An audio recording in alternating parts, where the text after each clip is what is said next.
কিয় মাৰিছিলে কি কৰিছিলে তেনেহ'লে অকস্মাতে পেটটো ফাটি গ'ল কিয় মাৰিছিলে কিয় অকস্মাতে পেটটো ফাটি গৈছিলে সিও মোৰ ভাইটি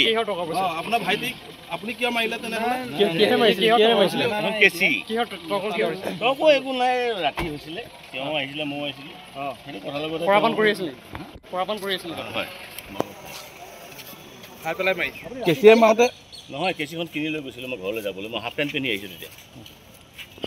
তেতিয়া আগৰ পৰা ভাবি আছিল নেকি মাৰিম বুলি আগৰ পৰা ভাবি আছিল নাই মই তাক চিনিয়ে নাপাওঁ তাৰ লগত এতিয়া ক'লে দেখোন ভাইটি বুলি আকৌ চিনি নাপাওঁ বুলি কেনেকৈ ক'লে যোৱা নিশা মৰিগাঁও মাজমজিয়াত প্ৰাগ নিউজৰ সাংবাদিক হিমাংশু তামুলী নামৰ সাংবাদিকজনক আচলতে প্ৰহাৰ কৰিছে আক্ৰমণ কৰিছে তেওঁ চোকা অস্ত্ৰৰে আক্ৰমণ কৰা আমি বাতৰিটো পাইছোঁ এই বাতৰিটো পাই আমি অত্যন্ত মৰ্মাহত হৈছোঁ সদৌ অসম গৰিয়ামৰীয়া দেখি জাতীয় পৰিষদে দুখ প্ৰকাশ কৰিছোঁ আৰু আমি দাবী জনাইছোঁ অতি শীঘ্ৰে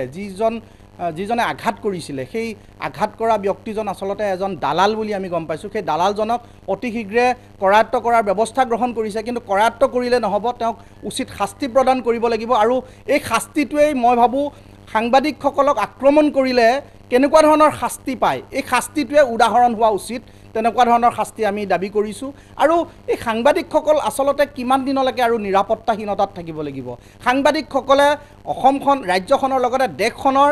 বা বাতৰিবিলাক গোটাই ফুৰে তেওঁলোকে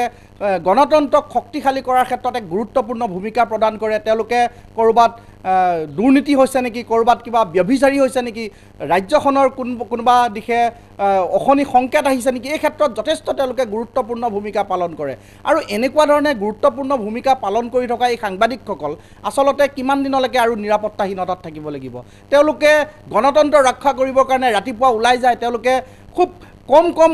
বেতনেৰে তেওঁলোকে এই কাম কৰি আছে আচলতে সাংবাদিকসকলক এনেকুৱাকৈ যদি আক্ৰমণ কৰে নিৰীহসকলে চৰকাৰখনে ইয়াৰ ক্ষেত্ৰত কিয় আজি তাৰিখলৈকে ব্যৱস্থা গ্ৰহণ কৰিব পৰা নাই আমি দাবী জনাইছোঁ অসম চৰকাৰক অসম আৰক্ষীক এই সাংবাদিকসকল যিহেতু তেওঁলোক গণতন্ত্ৰৰ চতুৰ্থ স্তম্ভ তেওঁলোকক নিৰাপত্তা দিয়াৰ ব্যৱস্থা গ্ৰহণ কৰক আৰু অসম চৰকাৰ আৰু অসম আৰক্ষীয়ে যদি সাংবাদিকসকলক যদি নিৰাপত্তা দিব নোৱাৰে তেতিয়াহ'লে তেওঁলোকে সেই কথা